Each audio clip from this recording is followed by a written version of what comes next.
21ଟି ଅରୁଆ ଚାଉଳ ଚୁପଚାପ ଏହି ସ୍ଥାନରେ ରଖିଦିଅନ୍ତୁ, ରାତାରାତି ହେବେ କୋଟିପତି। ନମସ୍କାର ଦର୍ଶକ ବନ୍ଧୁ, ମୋ ଚ୍ୟାନେଲରେ ଆପଣଙ୍କୁ ସ୍ୱାଗତ କରୁଛି। କୌଣସି ବି ଦିନ ଘରର ଏକ କୋଣରେ ପକାଇ ଦିଅନ୍ତୁ 21ଟି ଅରୁଆ ଚାଉଳ, ତୁରନ୍ତ ଆପଣଙ୍କ ଜୀବନରେ ସବୁ ସମସ୍ୟାର ମୁକ୍ତି ମିଳିଯିବ। ମା ଲକ୍ଷ୍ମୀଙ୍କ ଆଶୀର୍ବାଦରେ ହେବ ଆପଣଙ୍କ ଜୀବନରେ ଧନର ବର୍ଷା। ଆପଣ ହୋଇଯିବେ କରୋଡ଼ପତି। ଖୁସିରେ ପୂରି ଉଠିବ ଆପଣଙ୍କ ଘର। ଦର୍ଶକ ବନ୍ଧୁ, ଯଦି ଆପଣଙ୍କ ଜୀବନରେ ଆର୍ଥିକ ସମସ୍ୟା ଓ ମାନସିକ ଅଶାନ୍ତିର ସାମ୍ନା କରିବାକୁ ପଡ଼ୁଛି ଓ ଆପଣ ଦୁର୍ଭାଗ୍ୟ ଆପଣଙ୍କର ପିଛା ଛାଡ଼ୁନାହିଁ, ତ କୌଣସି ଏକ ଦିନ 21ଟି ଅରୁଆ ଚାଉଳରେ ଏହି ଗୁପ୍ତ ଉପାୟଟି କରିନିଅନ୍ତୁ, ଯାହା ବିଷୟରେ ତନ୍ତ୍ରଶାସ୍ତ୍ରରେ ଲେଖା ଅଛି। ଯଦି ତନ୍ତ୍ରଶାସ୍ତ୍ରରେ ଲେଖାଥିବା 21ଟି ଅରୁଆ ଚାଉଳର ଉପାୟ ବିଧିବିଧାନର ସହ କରିନେବେ, ତେବେ ଆପଣଙ୍କ ଘରର ଉନ୍ନତି ହେବ ଓ ଦୁଃଖ କଷ୍ଟ ଅଶାନ୍ତି ସବୁ ଦୂର ହୋଇଯିବ। ଅଖ୍ୟାତ ଅରୁଆ ଚାଉଳ ବା ଭାଙ୍ଗି ନଥିବା ଅରୁଆ ଚାଉଳରେ ମା ଲକ୍ଷ୍ମୀଙ୍କର ବାସ ହୋଇଥାଏ। ଚାଉଳକୁ ଖାଦ୍ୟ ହିସାବରେ ବ୍ୟବହାର କରାଯାଏ, କିନ୍ତୁ ତନ୍ତ୍ରଶାସ୍ତ୍ରରେ ଚାଉଳରେ ଏମିତି କିଛି ଉପାୟ ବିଷୟରେ କୁହାଯାଇଛି, ଯାହାକୁ ସଠିକ୍ ଦିନ ଓ ସଠିକ୍ ମୁହୂର୍ତ୍ତରେ ଯଦି ଆପଣ ଏହି ଉପାୟଟି କରିନେଉଛନ୍ତି, ତେବେ ଆପଣଙ୍କ ଜୀବନରେ ଚମତ୍କାର ଆସିବ ଓ ଆପଣଙ୍କ ଘରର ଉନ୍ନତି ହେବ। ମା ଲକ୍ଷ୍ମୀଙ୍କ ଆଶୀର୍ବାଦରେ ଆପଣଙ୍କ ପରିବାରର ସବୁ ଠିକ୍ ହୋଇଯିବ। ଦର୍ଶକ ବନ୍ଧୁ, ଅଧା ଅଧୁରା ଜ୍ଞାନ ହିତ ପରିବର୍ତ୍ତେ ଅହିତ କରିଥାଏ।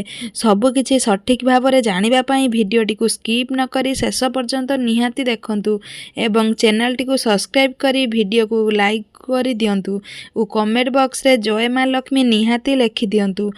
ସବୁଠାରୁ ପ୍ରଥମ ଉପାୟଟି ହେଉଛି ଧନ ପ୍ରାପ୍ତିର ମହା ଉପାୟ। ଦର୍ଶକ ବନ୍ଧୁ, ଯଦି ଆପଣ ଚାହୁଁଛନ୍ତି ମା ଲକ୍ଷ୍ମୀଙ୍କର ଆପଣଙ୍କ ଉପରେ ଆଶୀର୍ବାଦ ରହୁ, ଆପଣଙ୍କ ଧନର ବର୍ଷା ହେଉ ବୋଲି ଏବଂ ଧନର ଆଗମନର ନୂଆ ନୂଆ ମାର୍ଗ ଫିଟିଯାଉ, 5ଟି ଶୁକ୍ରବାର ନିହାତି କରନ୍ତୁ ଏହି ଉପାୟ। ଏବଂ ଯେଉଁ 5 ଶୁକ୍ରବାର ଆପଣ ଏ ଉପାୟଟିକୁ କରିବେ, ସେହି ସମୟରେ ଆପଣ ତାମସିକ ଭୋଜନ କରିବେ ନାହିଁ, ଅର୍ଥାତ୍ ମାଛ, ମାଂସ, ଅଣ୍ଡା, ପିଆଜ ରସୁଣ ଇତ୍ୟାଦି ଖାଆନ୍ତୁ ନାହିଁ।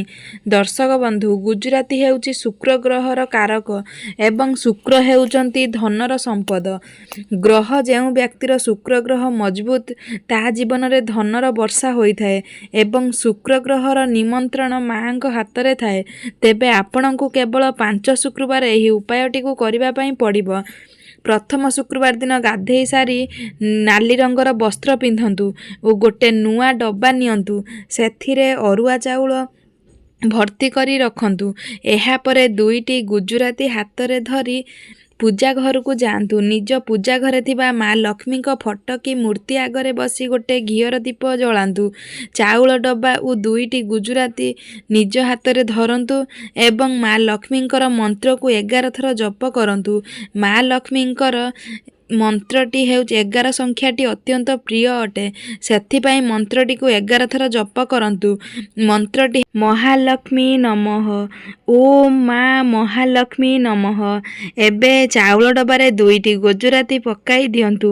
ଏବେ ନିଜର ଧନ ରଖିବା ସ୍ଥାନରେ ସେହି ଡବାଟି ରଖିଦିଅନ୍ତୁ।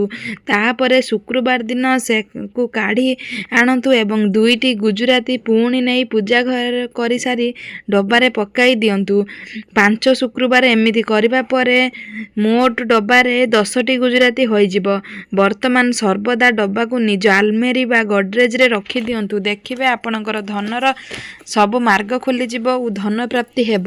ଏହି ତନ୍ତ୍ରଶାସ୍ତ୍ରରେ ଉପାୟଟି କରିବା ଦ୍ୱାରା ଆପଣଙ୍କ ଘରର ଧନର ସମସ୍ୟା ଦୂର ହୋଇଯିବ ଓ ଚୁମ୍ବକ ପରି ଧନର ଆକର୍ଷିତ ହେବ।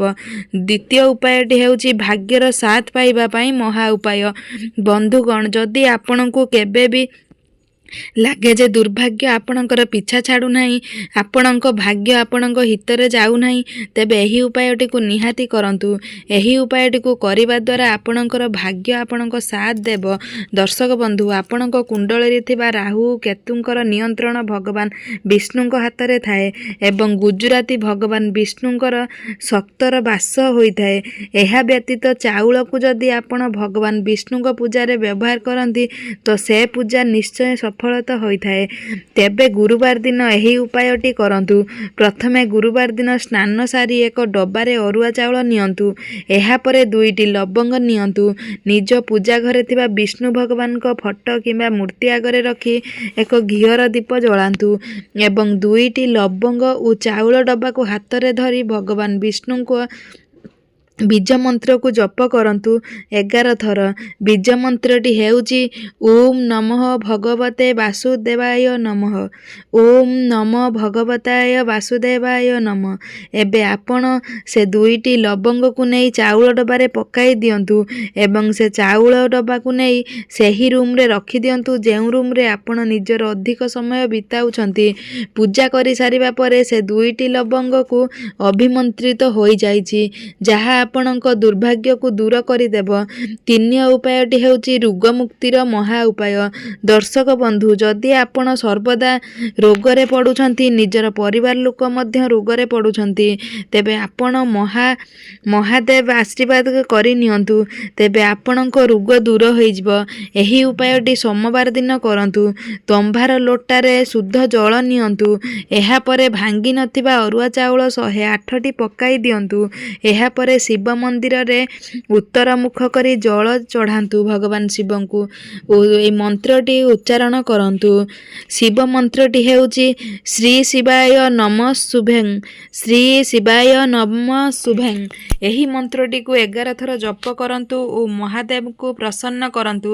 ଦେଖିବେ ଆପଣଙ୍କ ଘର ଯାହା ବି ରୋଗଗ୍ରସ୍ତରେ ବେମାରରେ ପଡ଼ିଥିବା ଲୋକ ସଙ୍ଗେ ସଙ୍ଗେ ଠିକ୍ ହୋଇଯିବେ। ଏହିପରି ଆପଣ 5ଟି ସୋମବାର କରି ଦେଖନ୍ତୁ। ଆପଣଙ୍କୁ ଯଦି କିଛି ସଫଳତା ମିଳିବେ ତାହେଲେ କମେଣ୍ଟ ବକ୍ସରେ ଆସି ନିହାତି ଜଣାନ୍ତୁ ଓ ଆମେ କହିଥିବା ଏହି ଉପାୟ ଗୁଡ଼ିକୁ ନିହାତି କରନ୍ତୁ ଶୁକ୍ରବାର, ଗୁରୁବାର ଓ ସୋମବାର। ଦେଖିବେ ଆପଣଙ୍କ ଘରେ ଧନର ବର୍ଷା ହେବ ଓ ଆପଣଙ୍କର ସବୁ ସମସ୍ୟା ଦୂର ହୋଇଯିବ। ଆଉ ବନ୍ଧୁଗଣ, ଭିଡ଼ିଓଟି ଯଦି ଭଲ ଲାଗିଲା ଗୋଟେ ଲାଇକ୍ କରିବା ସହିତ ଚ୍ୟାନେଲକୁ ଗୋଟେ ସବସ୍କ୍ରାଇବ୍ ନିହାତି କରନ୍ତୁ, ଯାହାଦ୍ୱାରା ଆମର ନୂଆ ନୂଆ ଭିଡ଼ିଓର ନୋଟିଫିକେସନ୍ ଆପଣମାନଙ୍କ ପାଖରେ ବହୁତ ଶୀଘ୍ର ପହଞ୍ଚିଯିବ। ତ ବନ୍ଧୁଗଣ, ଆପଣମାନେ ତ ଜାଣିଲେ ସୋମବାର ଦିନ ଶିବ ମନ୍ଦିରକୁ 108ଟି ଅକ୍ଷତ ଅରୁଆ ଚାଉଳ ନେଇ ଯାଆନ୍ତୁ ଓ 1 ଲୋଟା ପାଣି ନେଇ ସେଥିରେ ଅରୁଆ ଚାଉଳ ପକାଇ ଭଗବାନ ଶିବଙ୍କର ଅଭିଷେକ କରନ୍ତୁ। ଦେଖିବେ ଆପଣଙ୍କ ଘରର ସବୁ ସମସ୍ୟା ଦୂର ହେବା ସହିତ ଆପଣଙ୍କ ଘର ଉନ୍ନତି ହେବ ଓ ଧନର ବର୍ଷା ହେବ।